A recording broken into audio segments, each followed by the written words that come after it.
Half ago, an encounter at an MTS stop that left a man dead. Angel Hernandez died after two MTS officers under the watch of SDPD officers restrained him for 9 minutes, one using his knee on the neck for 6 minutes to do so.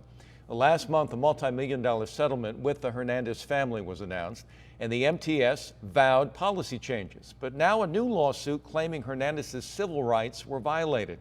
Joining us to talk about that, the family's attorney, Eugene Iredale. Eugene, welcome. Thank you so much. So what do you hope to accomplish with this new civil rights lawsuit?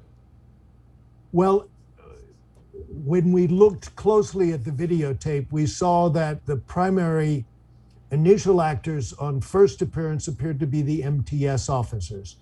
But in fact, during a critical time, two San Diego Police Department officers arrived, and one of those officers gave an instruction to the MTS employees, keep him down.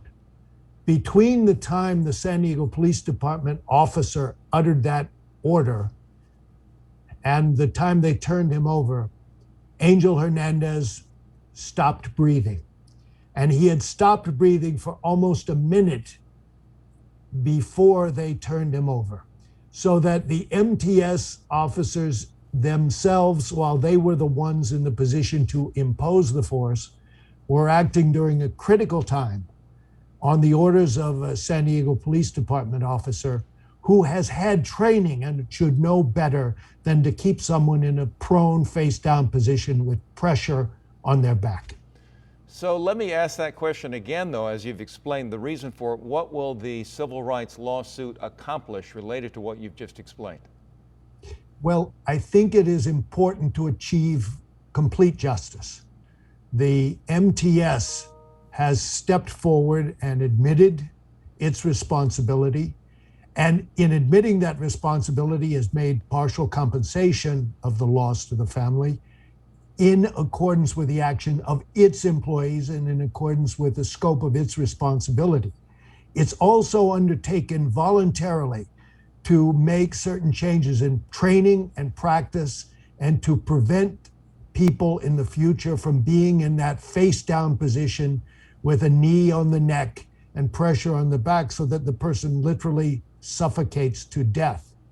There is another actor, another agency which is responsible and which has not yet accepted responsibility. That's SDPD, because their officers, after arriving, instructed the MTS officials to keep Angel Hernandez in that position, the position in which he died, and they did not turn him over or even commence CPR for at least a minute and a half after he was turned over and was not breathing.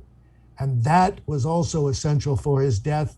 And we need to get complete justice by having San Diego Police Department step forward, accept their responsibility, and make whatever changes they need to make to ensure this never happens again.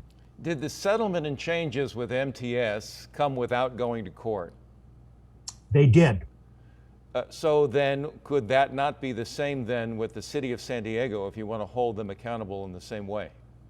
We have not yet filed the lawsuit, and I am in the process of preparing a letter to reach out to San Diego to see if they would be willing to discuss resolving this matter without formal or complete litigation. I have to tell you that in my experience, the way in which MTS handled this case was both refreshing and entirely novel.